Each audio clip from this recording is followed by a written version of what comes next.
Elliot Marlowe, an 82-year-old widower, spent his entire pension, every last cent, on commissioning life-sized statues of himself. The small town of Ashbourne was scandalized, branding him as egotistical and eccentric. But beneath his seemingly vain obsession lay a heart-wrenching secret that no one could have anticipated. The statues were not monuments to his own greatness, but a desperate attempt to preserve something far deeper. What Elliot was trying to protect will leave you questioning everything.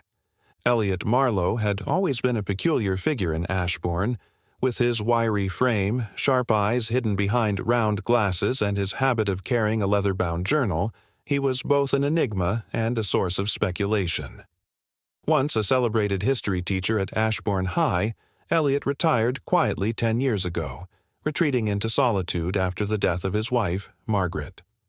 For years, he lived alone in the creaky Victorian house on Willow Lane, rarely seen except during his early morning walks through the sleepy streets. But Ashbourne was jolted awake when rumors swirled about Elliot's latest eccentricity. It all started when a delivery truck carrying enormous wooden crates rolled into town.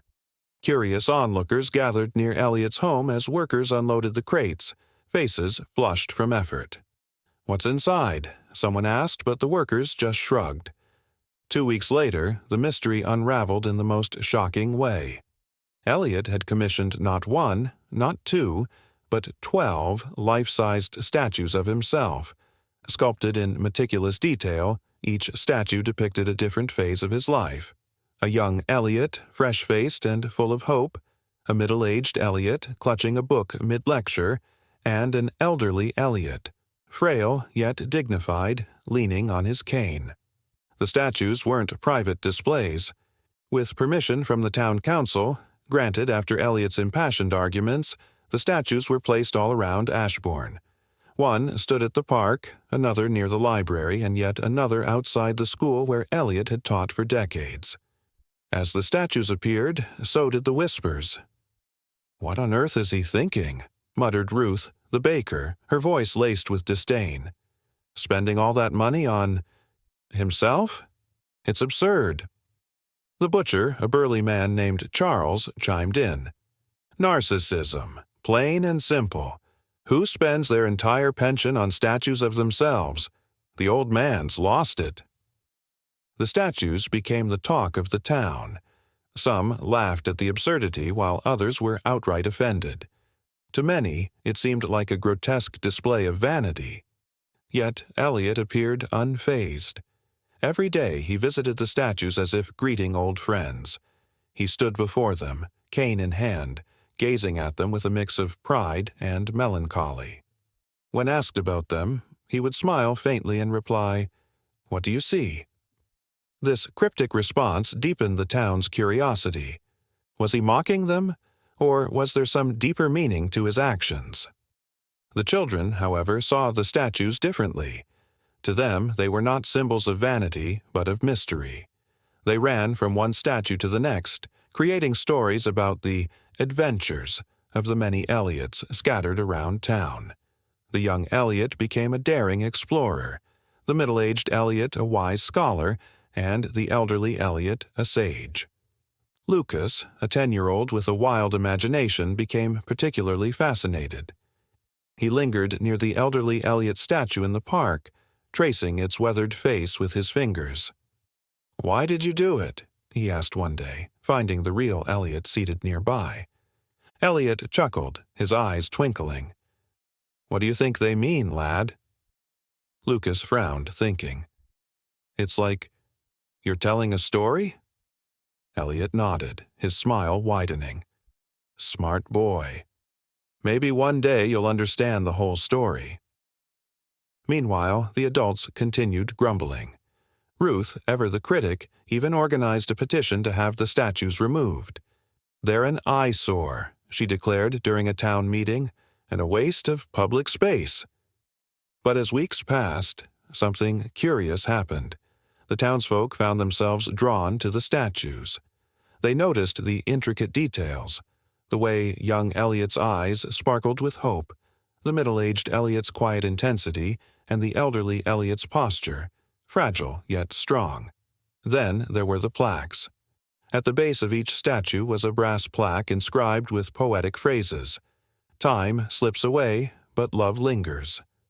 A life remembered is never truly lost. The past is a mirror, the future, a dream. These inscriptions added another layer of mystery. Were they messages for himself, or were they meant for the town? Despite their skepticism, people began seeing the statues in a new light. They became places of quiet reflection, spots where townsfolk paused to ponder the meaning of Elliot's words.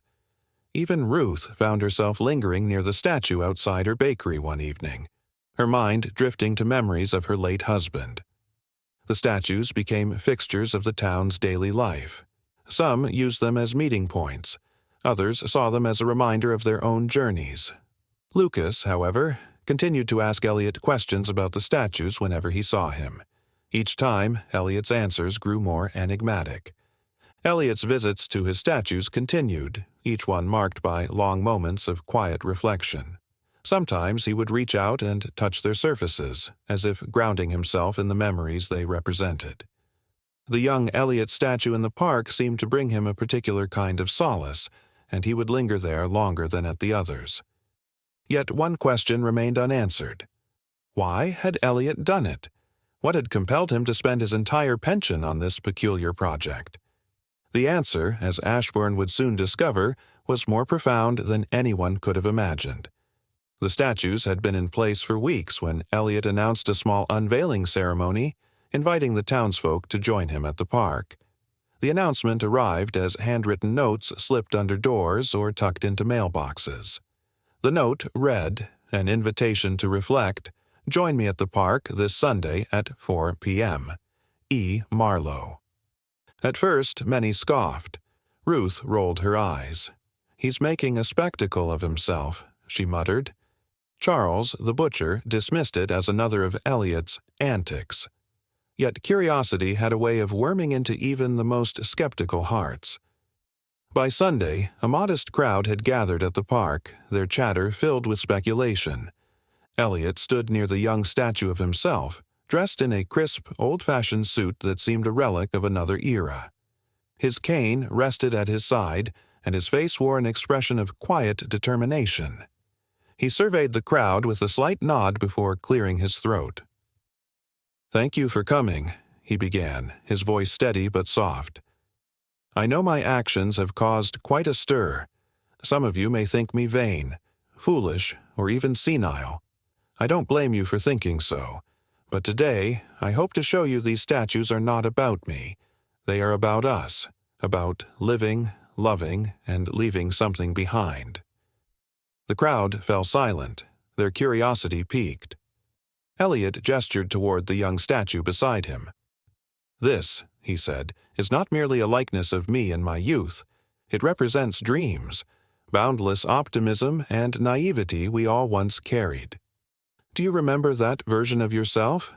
The one who believed anything was possible?" His words resonated, especially with the older members of the crowd. A few nodded, their expressions softening. Elliot moved to the middle-aged statue, positioned near the park's fountain. "This," he continued, "is not just an image of me as a teacher. It represents responsibility, the compromises we make, and the wisdom we gain. It's a version of ourselves we often forget to cherish because we're too busy living it." By now, the crowd was fully engaged, their skepticism melting into introspection. Even Ruth, standing near the back with her arms crossed, seemed less rigid. Finally, Elliot approached the elderly statue, the one most familiar to the townsfolk. It stood beneath a sprawling oak tree, its weathered face gazing toward the horizon. Elliot rested a hand on the statue's cane and looked at the crowd. "This," he said, his voice tinged with emotion, "is not just who I am now. It's a reminder of what we all become, fragile, reflective, and, if we are lucky, wise. It's a call to treasure life, for it is fleeting." The crowd stood in silence as Elliot's words sank in. For the first time, they began to see the statues not as monuments to ego, but as mirrors reflecting their own journeys. Lucas, standing near the front, raised his hand hesitantly. "Mr. Marlowe," he called out, "why statues? Why not write a book or something?" Elliot smiled warmly at the boy. "Because statues are tangible, lad. You can touch them. They stand in the world even when words fade. They're not just for me. They're for you and everyone who wonders what they mean." After his speech, Elliot invited the townsfolk to walk among the statues, encouraging them to read the plaques and reflect on their lives. The inscriptions, simple yet profound, seemed to take on new meaning now. People lingered, tracing the edges of the plaques with their fingers, their thoughts turning inward. Ruth found herself before the middle-aged statue, her eyes fixed on the plaque. "The weight of today is the memory of tomorrow."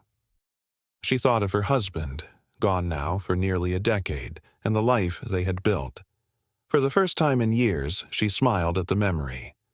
Charles, the butcher, stood before the young statue, its inscription reading, "Dreams are the seeds of the soul." He thought of his old ambitions, of becoming an artist, dreams he had set aside to run his father's shop. For the first time in years, he wondered if it was too late to pick up a paintbrush again. As the sun dipped below the horizon, casting long shadows across the park, the crowd began to disperse. But something had shifted in the air. The statues, once ridiculed, now stood as silent guardians of the town's collective memories and aspirations. Lucas lingered after most had gone, finding Elliot seated on a bench beneath the oak tree. "Mr. Marlowe," he said, "did it work? Do you think people will remember?" Elliot looked at the boy with a mixture of hope and weariness. "That's not for me to decide, lad. But if even one person takes something from this, if even one life is changed, then it will have been worth it." Lucas nodded solemnly, his youthful face marked by a newfound understanding. Together they sat in the fading light, the statues standing watch as silent witnesses to the evening's revelations. Unbeknownst to the townsfolk, Elliot had one more secret to share, one that would only be revealed when the time was right. For now, he was content to let the statues speak for themselves. Days after the unveiling, Ashbourne began to change in subtle ways. The townsfolk, once quick to criticize Elliot's eccentricity, now found themselves drawn to the statues. They became meeting spots, places of reflection, and even sources of inspiration.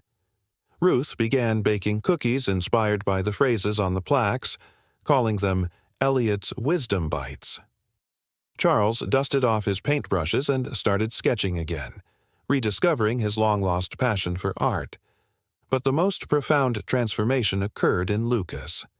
The boy, curious yet aimless, spent hours at the statues, reading and rereading the plaques. He felt an inexplicable connection to the words, especially the one on the elderly statue. Time slips away, but love lingers. It stuck in his mind like a melody he couldn't forget. One golden autumn afternoon, Lucas found Elliot sitting under the oak tree at the park, sipping tea from a thermos. Clutching a notebook filled with sketches and notes, the boy approached hesitantly. "Mr. Marlowe," he began, "can I ask you something?" Elliot looked up, his eyes twinkling with warmth. "Of course, lad. What's on your mind?" Lucas hesitated, then pointed at the elderly statue. "Why did you write 'Love Lingers'? Did you lose someone you loved?" Elliot's smile softened and his gaze shifted to the statue. "Aye, lad, I lost my Margaret, my wife. She was my world. When she passed, it felt like the end of everything. But I learned something important." Lucas leaned closer, eager for the answer. "What did you learn?" "That love doesn't leave," Elliot said quietly. "It stays with you, in the memories, the lessons, and the person you become because of it. That's what I meant by 'love lingers.'" Lucas nodded, scribbling in his notebook. "So, the statues. They're about remembering?" "Not just remembering," Elliot replied. "They're about living in a way worth remembering. We all leave something behind. The question is, what will it be?" The boy fell silent, his mind racing with thoughts he couldn't yet articulate. He stayed with Elliot until the sun dipped below the horizon, casting long shadows across the park. In the weeks that followed, Lucas became Elliot's constant companion, joining him on his walks and asking endless questions. Elliot answered each one with patience, though he often left room for Lucas to draw his own conclusions. One crisp morning, as they passed the library, Lucas stopped abruptly. "Mr. Marlowe, why 12 statues? Why not 10 or 15? Elliot paused, leaning on his cane. "Ah, a fine question, lad. 12 is a number of completeness. The months of a year, the hours on a clock, the apostles in the Bible. It represents a cycle." Lucas frowned. "But what does that have to do with you?" Elliot chuckled, his eyes glinting with mystery. "Perhaps you'll figure it out one day." Lucas groaned, but Elliot only laughed. "Patience, lad. Life doesn't always give you answers right away." One evening, as the first snow of the season fell, Lucas discovered a letter tucked into the base of the elderly statue. It bore his name in Elliot's neat handwriting. Heart-pounding, he tore it open. "Dear Lucas, the statues are not just reflections of my life. They are reflections of all lives. Each holds a lesson, a story, a piece of the puzzle. I've left clues for you, lad, because I believe you have the heart and mind to uncover them. Start with the young statue. Look closely. You'll know what to do. Yours, E. Marlowe." Lucas's breath misted in the cold air as he clutched the letter. This wasn't just a puzzle. It was a mission. The next morning, before the town had fully woken, Lucas stood before the young statue, inspecting it closely. His eyes scanned every detail until he noticed a tiny, engraved number on the plaque. 1. His heart raced as he realized what it meant. There were 12 statues and 12 numbers. This was the first clue. Lucas spent the following days visiting each statue, eagerly searching for the numbers. With each discovery, his excitement grew, filling him with a sense of purpose he had never known. By the time he reached the elderly statue, the 12th in the sequence, he had a full set of numbers. But what did they mean? He ran to Elliot's house, breathless with anticipation. The old man greeted him at the door with a knowing smile.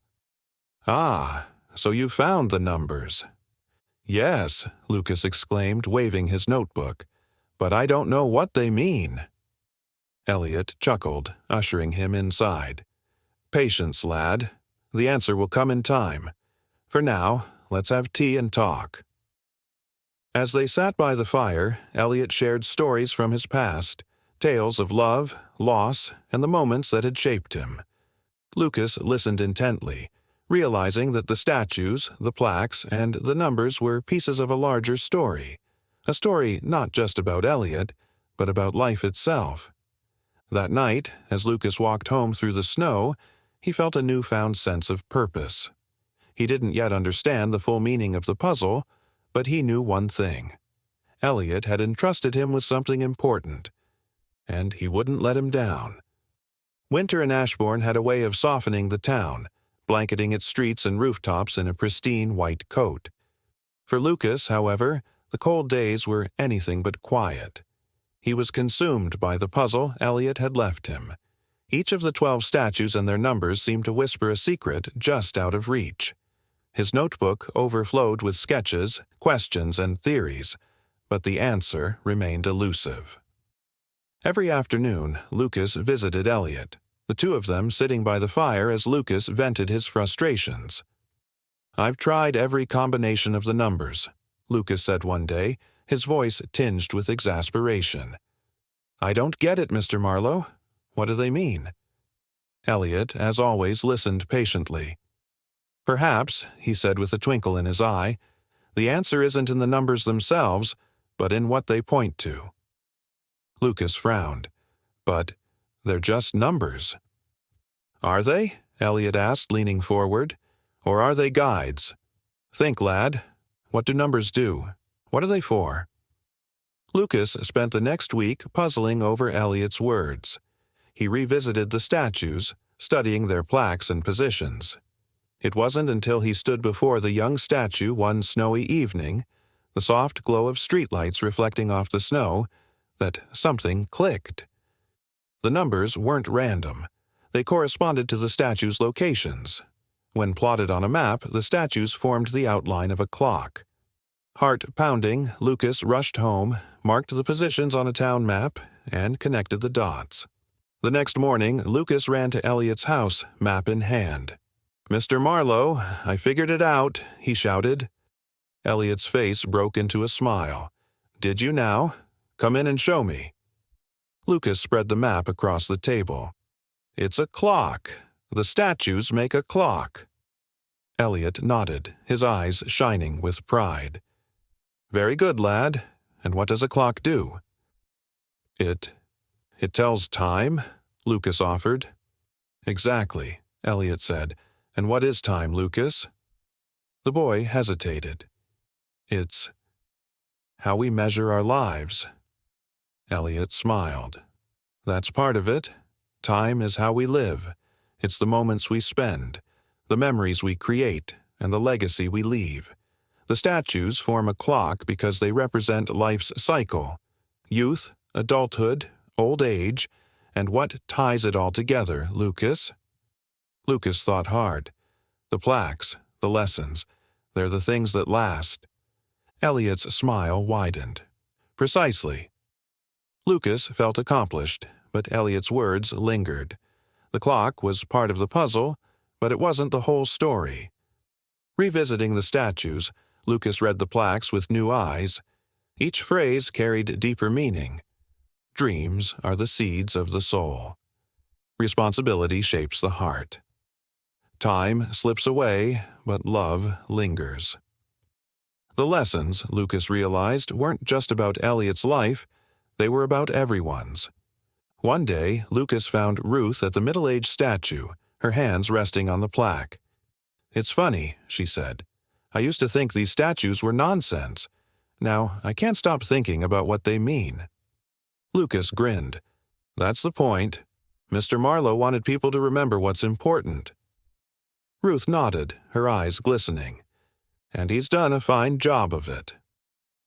As winter turned to spring, the statues became an integral part of Ashbourne's identity. Charles displayed his paintings of the statues at the library. Ruth hosted weekly gatherings where townsfolk shared stories inspired by the plaques.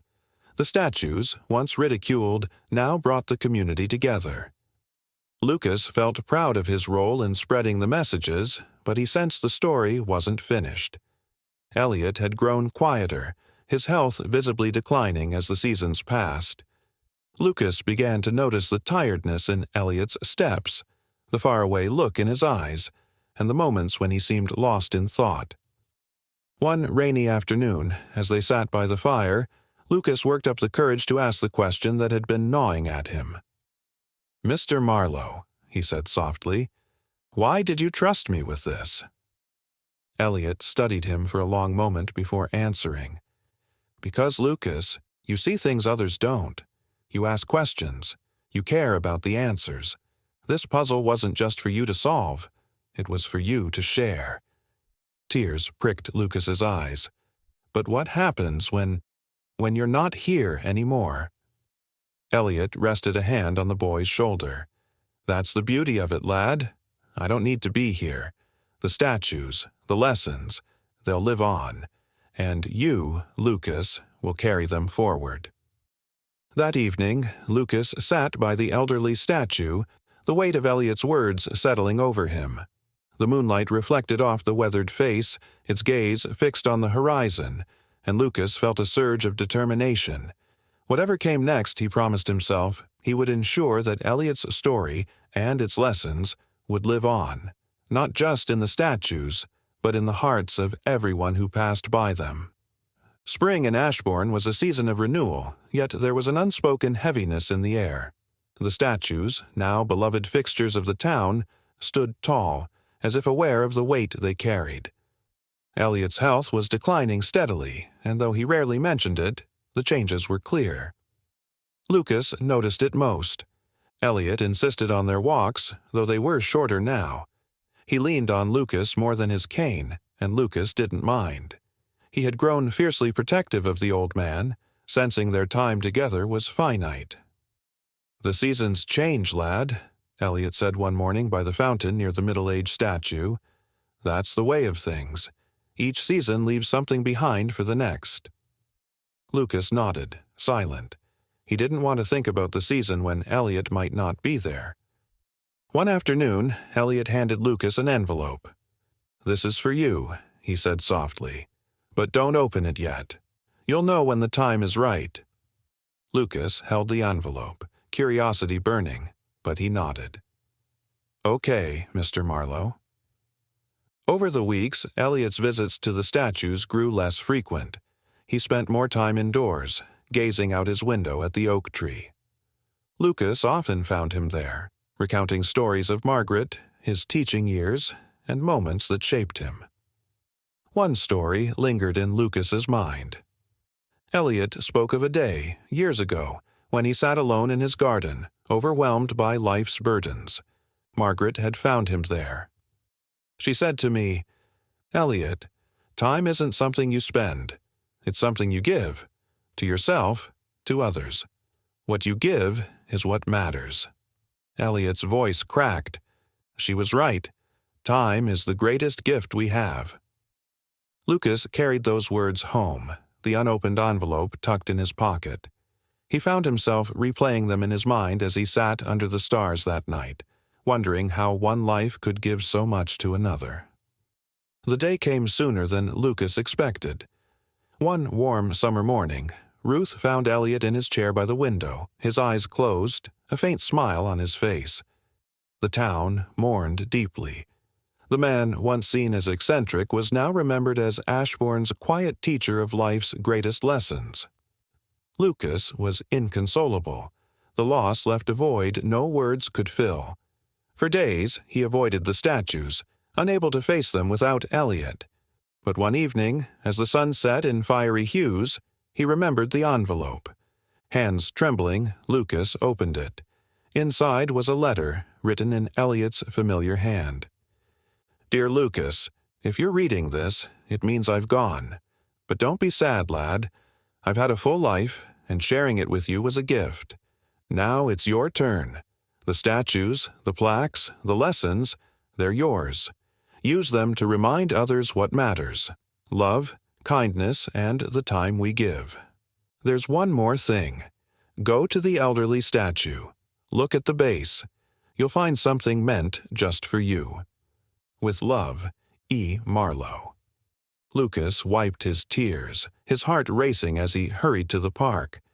Kneeling by the elderly statue, he ran his hands along the base until he found a small compartment. Inside was a wooden box. Opening it, Lucas found a pocket watch, its surface engraved. "Time is the greatest gift."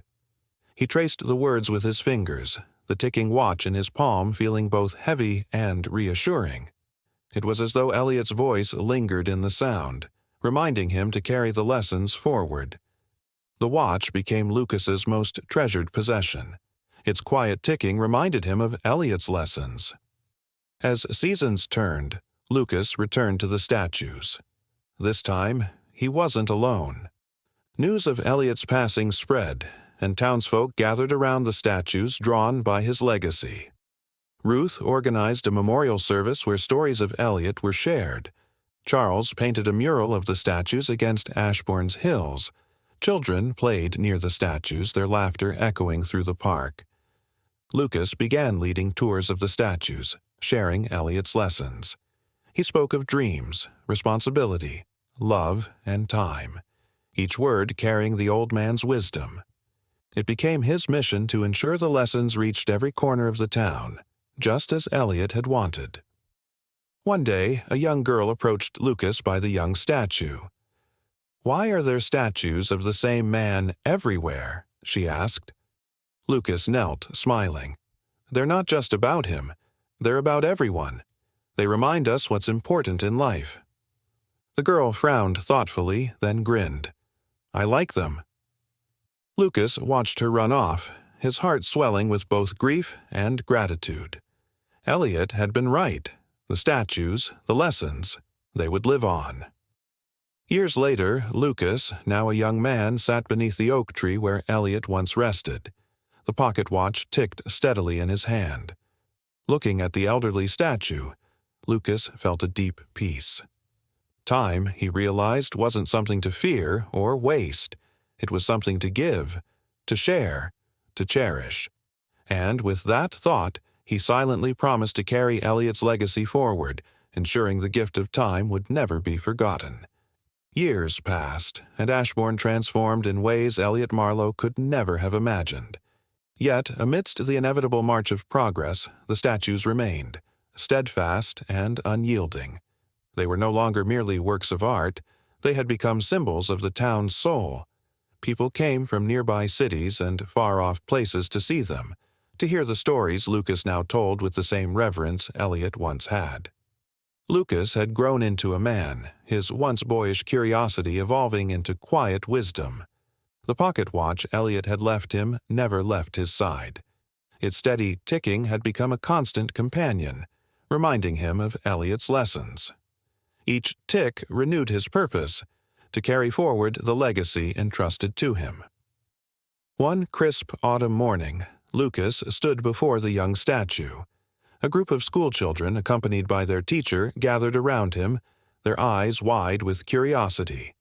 He smiled, feeling a pang of nostalgia as he remembered himself at their age, eager to learn, full of questions. "Do you know who this is?" Lucas asked, pointing at the statue. "A teacher," one boy shouted. "A hero?" guessed another. Lucas chuckled. "This is Mr. Elliot Marlowe. He was a teacher, yes, but more than that, he believed in the power of time, how we spend it, and how we share it." The children leaned in as Lucas told the story of Elliot's life, weaving in the lessons from each statue. He spoke of dreams, responsibilities, and love that lingers. The children listened intently, absorbing the wisdom passed down to Lucas. One girl raised her hand. Why did he make so many statues of himself? Wasn't that kind of strange? Lucas smiled. He didn't make these statues for himself. He made them for us. Each one tells a story, not just about his life, but about life itself. They're reminders, to dream, to care, and to give time to what matters. The girl nodded thoughtfully, her eyes lingering on the statue. Lucas saw the spark of understanding in her expression and felt fulfilled. Elliot had planted the seeds of these lessons, and now Lucas was helping them grow. The town grew around the statues, but their presence remained unchanging. The plaques, polished by generations of hands, still bore the same inscriptions. For Lucas, each visit to the statues brought something new. A memory, a thought, a reminder of Elliot's voice. One evening, as the sun dipped low, Lucas sat by the elderly statue, the last in the sequence. He rested on the bench beneath the oak tree, the pocket watch ticking in his hand. Gazing at the weathered face of the statue, Lucas whispered, "Thank you. For everything." He closed his eyes, letting the memories wash over him. Laughter, lessons, quiet moments with Elliot. Though the ache of loss lingered, it was tempered by gratitude. Elliot's life and the lessons he left had shaped Lucas and the entire town. As years passed, Lucas's role as the guardian of Elliot's legacy grew. The statues became more than landmarks. They became places of solace and inspiration. Lucas met countless visitors, some who had heard Elliot's story, others who stumbled upon the statues by chance. Each left with something intangible, something priceless. One winter evening, an elderly man approached Lucas by the middle-aged statue. The man held a notebook filled with sketches and notes. "These statues," he said, "remind me of my father. He used to say things like this, about time and love." Lucas smiled. "That's the beauty of them. They remind us of what's universal, the things we all share." The man nodded, a tear slipping down his cheek. "Thank you for keeping this alive." Moments like these reminded Lucas why Elliot's work mattered. The statues weren't relics of the past. They were living reminders of what it meant to be human. Decades later, when Lucas was old himself, he walked the same paths he once had with Elliot. The statues stood, unchanged by time, though the town had grown around them. Children now led their parents to the statues, excitedly pointing out the plaques and sharing lessons they had learned from Lucas. One sunny afternoon, Lucas sat beneath the oak tree, the pocket watch ticking softly in his hand. He looked up at the elderly statue, its gaze steady and unwavering. Closing his eyes, he felt peace. He had done what Elliot had asked. He had carried the lessons forward, shared them, and ensured they would never be forgotten. As the sun dipped below the horizon, casting the park in golden light, Lucas smiled. Time, he realized, wasn't something to fear or resist. It was a gift, a thread connecting past, present, and future. As long as the statues stood, Elliot's lessons would echo through generations. "Thank you," Lucas whispered one final time, his voice carried on the breeze. Leaning back against the oak tree, the pocket watch ticking steadily in his hand, Lucas rested, a quiet testament to a life well lived and the timeless gift of love and wisdom.